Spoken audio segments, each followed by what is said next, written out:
step into the gritty world of 1920s Chicago, where Al Capone reigned supreme as the most feared gangster in America.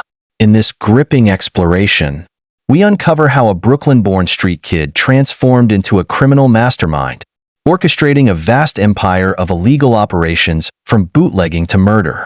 Witness the rise of Capone's reign of terror, the bloody gang wars, and the dramatic fall that brought him to justice.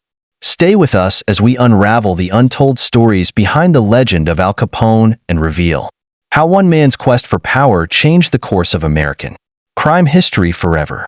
Al Capone. In the Roaring Twenties, Al Capone ruled an empire of crime in the Windy City: gambling, prostitution, bootlegging, bribery, narcotics trafficking, robbery, protection, rackets, and murder. And it seemed that law enforcement couldn't touch him. The early Bureau would have been happy to join the fight to take Capone down, but we needed a federal crime to hang our case on, and the evidence to back it up. Eventually, that day would come. Early years. Born of an immigrant family in Brooklyn, New York in January 1899, Al Capone quit school after the 6th grade and associated with a notorious street gang, becoming accepted as a member. Johnny Torrio was the street gang leader, and among the other members was Lucky Luciano, who would later attain his own notoriety. About 1920, at Torrio's invitation, Capone joined Torrio in Chicago, where he had become an influential lieutenant in the Colosimo mob. The rackets spawned by enactment of the Prohibition Amendment, illegal brewing, distilling, and distribution of beer and liquor, were viewed as growth industries. Torrio, abetted by Al Capone, intended to take full advantage of opportunities. The mob also developed interests in legitimate businesses, in the cleaning and dyeing field, and cultivated influence with receptive public officials, labor unions, and employees' associations. Torrio soon succeeded to full leadership of the gang with the violent demise of Big Jim Colosimo, and Capone gained experience and expertise as his strong right arm. In 1925, Capone became boss when Torrio, seriously wounded in an assassination attempt, surrendered control and retired to Brooklyn.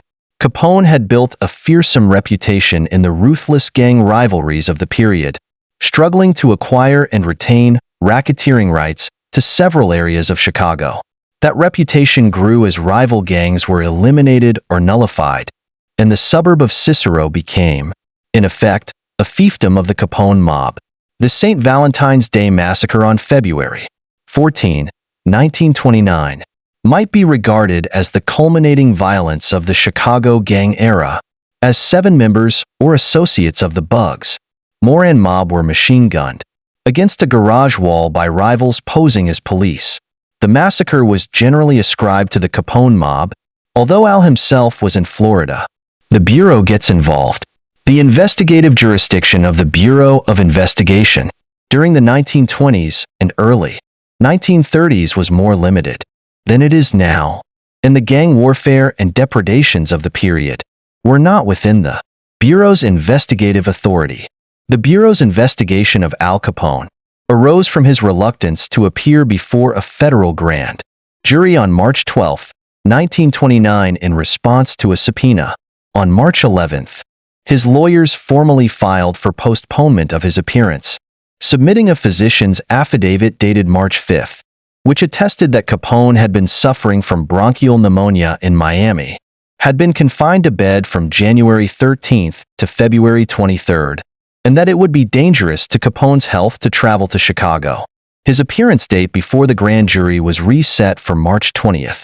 On request of the U.S. Attorney's Office, Bureau of Investigation agents obtained statements to the effect that Capone had attended racetracks in the Miami area, that he had made a plane trip to Bimini and a cruise to Nassau, that he had been interviewed at the office of the Dade County Solicitor, and that he had appeared in good health on each of those occasions.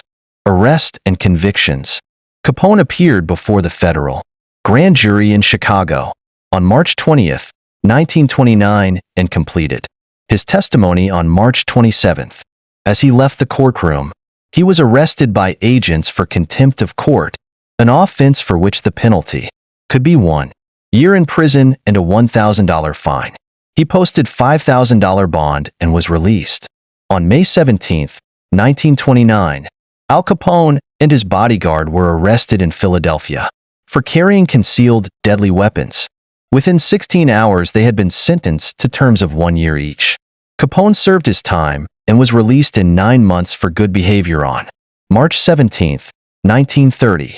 On February 28, 1931, Capone was found guilty in federal court on the contempt of court charge and was sentenced to 6 months in Cook County Jail.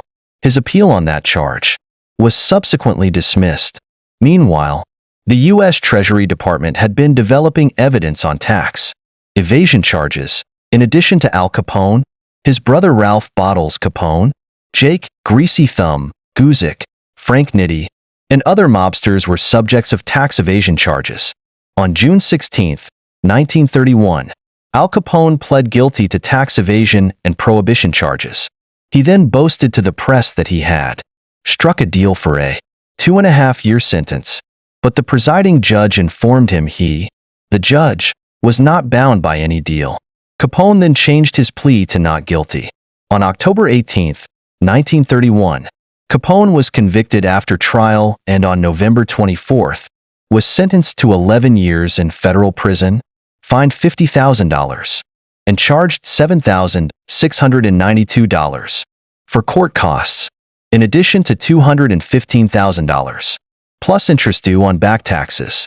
The 6-month contempt of court sentence was to be served concurrently. While awaiting the results of appeals, Capone was confined to the Cook County Jail. Upon denial of appeals, he entered the U.S. Penitentiary in Atlanta, serving his sentence there and at Alcatraz.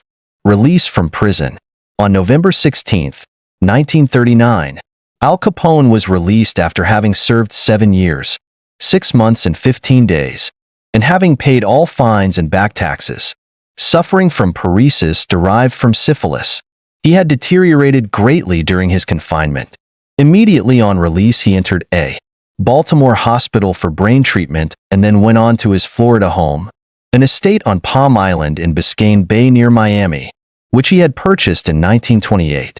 Following his release, he never publicly returned to Chicago. He had become mentally incapable of returning to gangland politics. In 1946, his physician and a Baltimore psychiatrist, after examination, both concluded Capone then had the mentality of a 12-year-old child.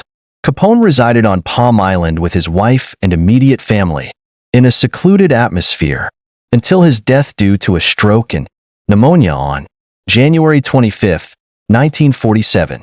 Al Capone's reign as one of America's most notorious crime lords came to a definitive end not through the violence of rival gangs or law enforcement raids, but due to tax evasion charges that ultimately led to his imprisonment.